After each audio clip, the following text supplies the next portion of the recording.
Now we are looking at the price open interest volume accumulation distribution line. I'm going to show it to you on a couple of markets. The first one we'll be looking at here is the Australian dollar.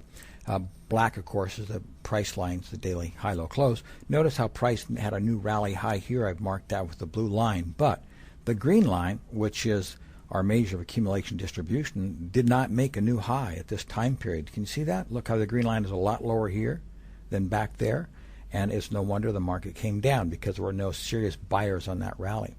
By the same token, as the market did come down into that low that started in February 2007, look at the divergence. Market's making a new low here, lower than here, lower than here, but accumulation is actually higher than here, and higher than here, telling us the market is in strong hands and we should expect a rally. Again, the Australian dollar broke sharply in the first part of March, went back to the same old lows where it had been, but look at the accumulation line. Did it? No, not in any way whatsoever. It was much stronger, holding way above this low. Up here we were way above the low, telling us, again, the market's in strong hands, and this is the type of situation that you'd like to see that a market is under accumulation.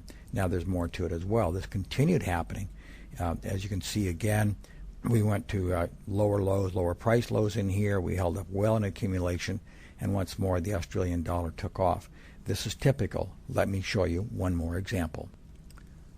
The next chart we're looking at here, Treasury bonds in 2007. I'd call your attention to the new low, low close, low ranges in the Treasury bond market. But look at our measure of accumulation distribution. See how it is higher on this down close, the low range and low close day. It's higher here than it was there, telling us the market has come under accumulation.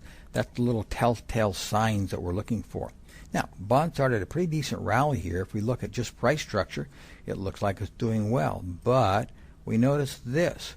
We have a lower low in our accumulation distribution than we do in price. Gracious sake alive, look how price is rallying up in here. This entire time period is one of a price rally, but somebody's getting out of the market. And we can tell that by our measure of price, our measure of volume, and our measure of open interest, that indeed larger players are getting out of this market, setting this market up for a substantial decline, which is exactly what we saw. So really it's all about divergence. Now there are a couple of other things you can do in here. You can also use trend lines on this measure of accumulation distribution. It works pretty well. There's a nice trend line coming up here. Oh, there's your sell signal. Notice also if we wanted to use a trend line coming down like so on the accumulation distribution line, nice buy signals here as well. Typically, the trend line analysis of the accumulation distribution index will give signals far better than price, because price has these one big blast off days and another up day.